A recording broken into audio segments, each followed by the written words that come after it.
Welcome to the Catholic Midlife podcast, where we address the challenges and the opportunities of midlife from a uniquely Catholic perspective. This is the time, my friends, for a deeper renewal of your Christian vocation. Come and enter into the freedom of Christ that allows you to be the person you were created to be, because there's an amazing, awesome, exciting next season of life waiting for you.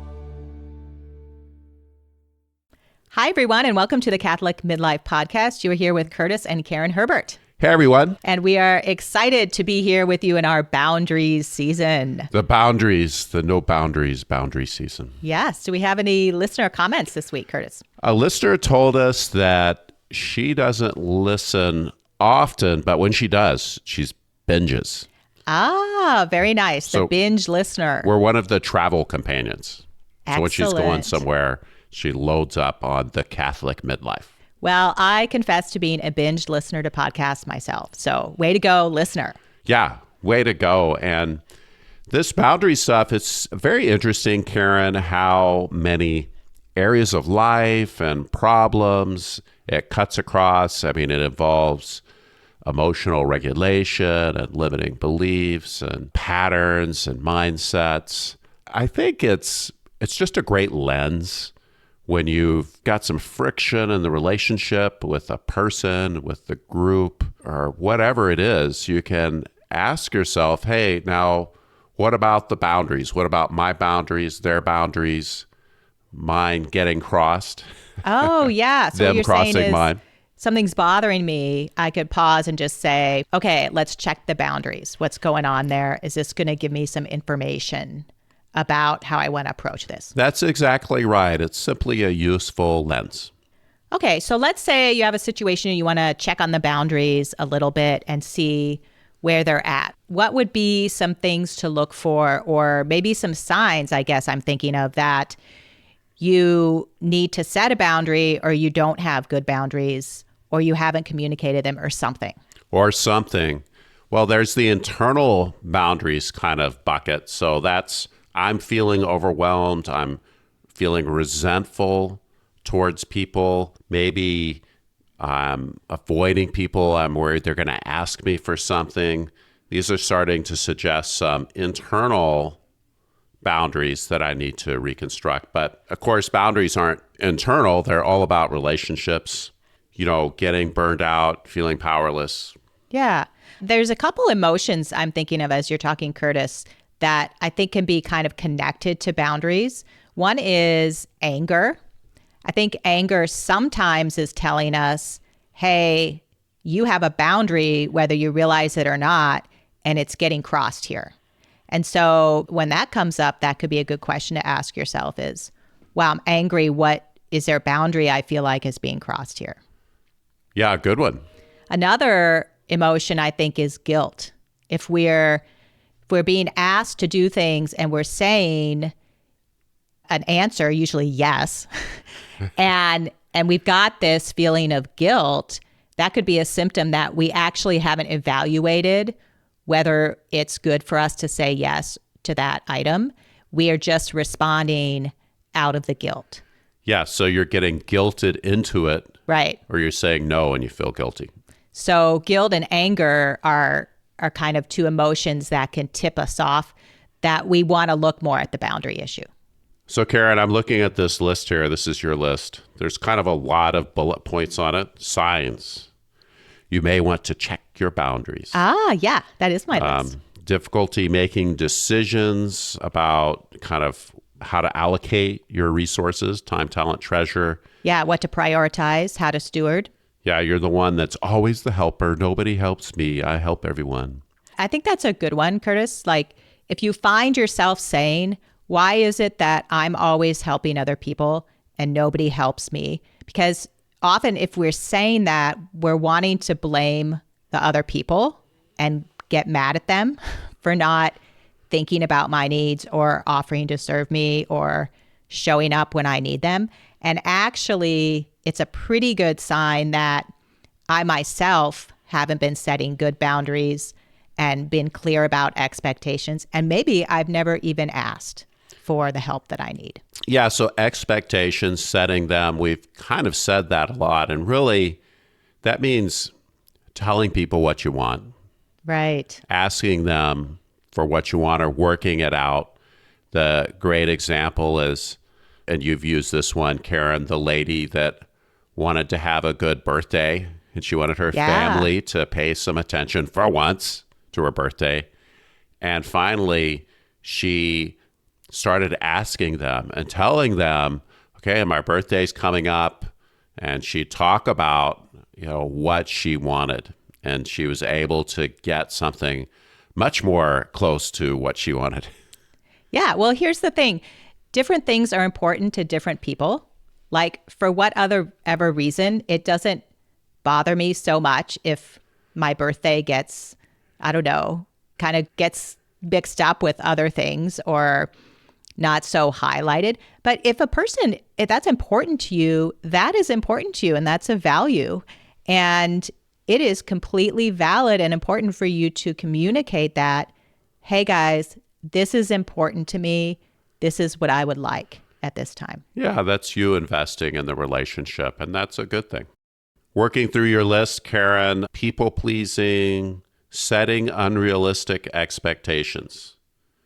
Now, that's an intriguing one. What does that mean? Is that for myself? Yeah, for myself. I'm going to be able to do all this. I think I can fit this in and it'll be okay. Or I can manage all this different stuff. So that starts to become a boundary situation when you think, I need to be able to do all this stuff. Yes. I've got to step up and get it done. I have to be this person. Yes. And your expectations can bleed out and start to become expectations for other people as well, because we don't always appreciate that everybody has different boundaries in different areas. And my boundaries are not going to be the same as your boundaries. But when I'm feeling like I'm being taken advantage of or I'm not setting good boundaries, I could start to look around and say, well, why isn't so-and-so helping out? Why aren't they doing X, Y, Z? Why am I handling all of this? And then I become blaming and resentful towards other people because they have set boundaries and I haven't. Well, they shouldn't do that if I'm working really hard. They should get over here. Get moving. It's important to respect and honor one another's boundaries, not just to set them, but to be aware of them when somebody else is setting them and make a conscious effort to respect that. And I think it really goes a long way in the relationships, and it's highly appreciated when we respond with respect to another person's boundary. Respecting boundaries, it really is important for the relationship. It's critical. Every time you transgress the boundary, you're making that relationship a lot tougher. You're making it harder to go deeper. It's harder to connect. And, connection, that's the big thing in the relationship. That's where the magic happens. That's where you make progress. It's often not all the things you say. It's having the connection, because people know you. If they know you and you're connected, then that's very important. And I'm thinking of this situation where your kids, they're of a certain age. They may be in or outside of the house. They're basically adults, and they're setting a boundary with you. Dad, this Catholic talk, we've had a lot of it, and really it just leads to conflict. I don't like talking about it. And hey, when you're going to bring this up, I'm going to disengage. I'm going to hang up the phone. Right. And that's a really hard boundary to honor. Yes.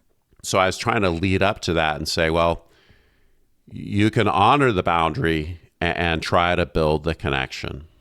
And, I think it's okay to kind of test boundaries a little bit, but in a very gentle way, to see where people are at on that. And you can do that in a sensitive way.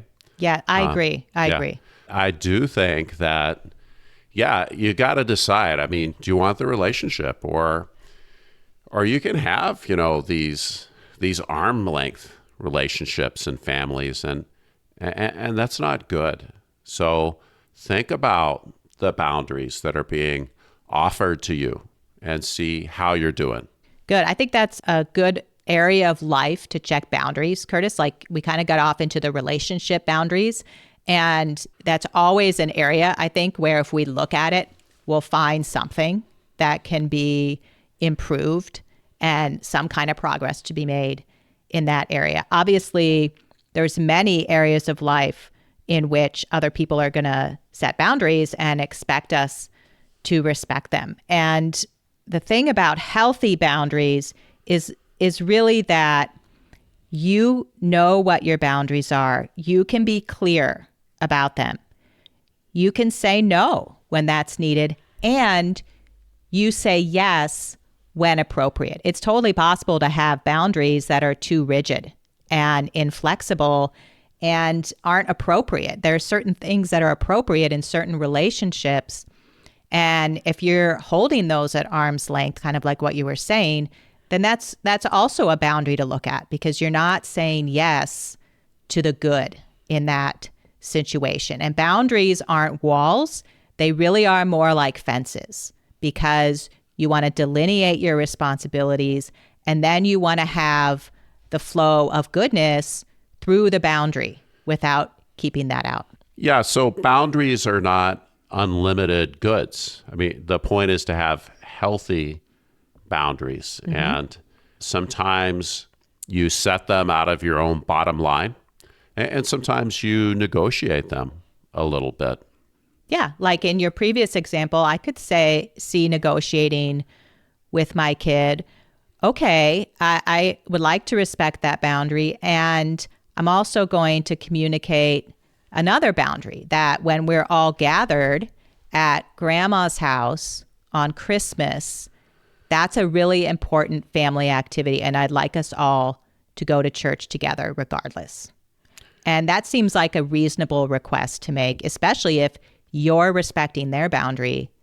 There's going to be some goodwill to respect my boundary. Healthy boundaries, balance. So tell us more, Karen. Sure.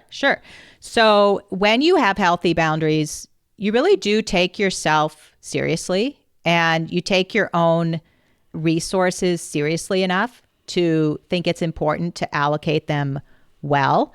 You will hold other people accountable to receiving and being accountable to your boundaries. And you don't expect other people just to know what they are without you telling them. You take responsibility for communicating them and for upholding them when necessary. And there are always going to be times when people are going to push our boundaries here and there. So I create clear expectations. I ask for what I need, and I create safety for myself, and I know what's appropriate for me. And again, that's very different. And one example is boundaries around privacy vary greatly depending on the individual. I'm going to share with some trusted loved ones. I'm going to share with others when I'm ready, to the extent that I'm comfortable. And we don't owe other people our personal information. They're not entitled to it. Everybody has different kinds of boundaries around privacy, and that's okay. It's about communicating and respecting those boundaries. I told this guy I was in the charismatic Catholic movement. Yeah. And he said, "Oh, a bunch of boundary violators." And so this privacy, this thing comes up, we're in small groups. We've been in them for however many decades. Yeah, the question of how much to share when you're trying to kind of live a life together, that's a sensitive question. We were in group with a couple, and they didn't share about their adult kids. Yeah. They said, hey, they have their own life. A lot of you knew them when they were growing up, and we simply want to respect their autonomy. I always liked that. That's very honorable. And they had a really nice way of doing it. Yeah. Yeah, I think I would like to have a little more of that. Yeah. Well, it's it's really a good point because you as an individual can choose what's appropriate for you and what you need for your own personal support in your parenting. And it doesn't have to include any particular sharing with any particular group. And you can make those decisions that are appropriate for you. Karen, you said take yourself seriously. With setting boundaries, really, there's no zero risk approach. There's always the possibility of getting some pushback. And it's important that you be willing to stand up for yourself in a kind of a positive way and simply ask for what you want and know what it is and to be firm about it. Yes. Yeah. One thing I also like about healthy boundaries is when you have healthy boundaries, the consequences of somebody's actions are going to fall to the person who acted. Ooh, that's and not right. to me. So part of it is I take myself seriously and I'm not going to take on somebody else's negative consequences that don't belong to me, that I'm not responsible for. And I think this is kind of one of the classic ways people talk about, people intruding on their loved ones' responsibilities by trying to fix things for them and take on their consequences.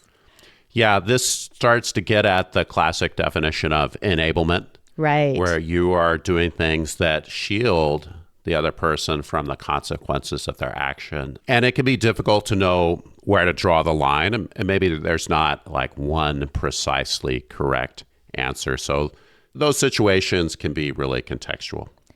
One thing about getting good at setting boundaries is I think there's just so much profit in starting to think through these issues. Like if you're looking at it and you're wondering, and then you're starting to process what a boundary might be, I just think there arises a good amount of self-awareness and understanding of maybe some of my own patterns of response to other people. And just going through the practice of trying to set some boundaries is so full of learning and growth in my mind that it's not so much about, are you doing it well? Are you doing it right? Are you getting everything perfectly? But are you doing the work to get the learning and feedback so that this becomes something that you're good at? That's right, Karen. That's really good. Any more examples before you kind of wrap things up here? Well, I could probably share a couple of things that have been going on for me recently. Yeah. Okay. So one is I was being asked to serve in a particular way as part of this program or project. And I was very careful to try to get all the information that I needed so that I could give a proper response, because it's a great cause and it's really important. And it's one of those things that you just know could be very easy to get in, and then it's a lot more than you thought it was going to be. And then you feel like you've committed. So I was asking, well, what specifically is involved? What are the various parts of this project? And I'm going to decide what I can and cannot do and communicate that very specifically. So I'm going to look at what I'm given and say, I'm going to do X. I'm not able to do, say, A, B, C. And, it's going to happen eventually in some situation where someone comes up after you say that and says, oh, I really need someone to do A, B, or C. Can you help me out on this? Blah, blah, blah. I'm in a bind, or this or that. And I have to decide. I'm going to firmly and gently say, I appreciate that as a situation, and I wish that I could help you. And I agree there's a need, and I'm simply unable to do that. And obviously, I can make a decision at that time, but I need to set the boundary ahead of time so that I know what's expected and they know what they can expect of me. There's a lot of saying no in that example, but those are the things that are letting you say yes to participation. Exactly. For what I could do. And sometimes I think, oh, this is what happened to me. I had made a decision that I had something I felt passionate about here's this goal I want, and I'm really going to do whatever it takes to get that goal. And there were very little boundaries I was going to place. So I wanted to take my mom and my aunt to Paris. They wanted to go, and there was this situation where we had a family member there, and I just decided it's important to me that they have a stress-free experience, that this is something that supports their physical needs. They get to do what they want to do and see what they want to see. And I'm really going to not have very many boundaries around what I'll do to make that happen. Oh, yeah. I remember that. You went nuts doing all that planning. You didn't want those older ladies to be stuck there. Yeah, or to have an accident or for something to go wrong. So it takes more planning. But see, I decided that ahead of time. I knew what it was going to be like for me. And I didn't say yes to something vague and unknown, not knowing what was going to happen. And that's a decision. Different people would make a different decision. Yeah. So that was a couple weeks or so where that was my opportunity to go off and do other things that didn't involve you. And what does that have to do with boundaries? I was able to see the situation and just realized, okay, when somebody's distancing from you, pursuing them is often really not the right answer. It's time to go get a life and go do your own thing. Yeah. So I was taking some of my own medicine there, and it was fine. I mean, it all worked out. Oh, I wonder if I decided about that boundary and I forgot to communicate it with you. Yeah, I think there was some of that. I'm sorry. No, but it was fine. I was sitting there one morning and I was going to mass early because I had some things to do. Is this when I was gone? You. No, while you were here. Okay. And it was very sweet. You got up early. You'd been out late for some reason, which is not usual. And you came and you sat with me and said, well, I haven't seen you a lot lately. I've been ignoring you. Oh. And it was really the perfect thing to say. Yeah. And so we sat there for about 10 minutes while I was waiting to go to mass. And then I took off and you went off and did your thing. So it was a nice moment. Thanks for sharing that. And we hope that everybody's had a nice moment or two with us here on the podcast. We invite you to tune in next week. We're going to talk about a couple things, some myths around boundaries, and I think some of the little traps maybe that Christians can tend to fall into with some misconceptions around creating healthy boundaries. Oh, yeah. We invite you to look for us on Facebook at the Catholic Midlife Podcast. Come join our group and be part of the discussion. We'll see you next week.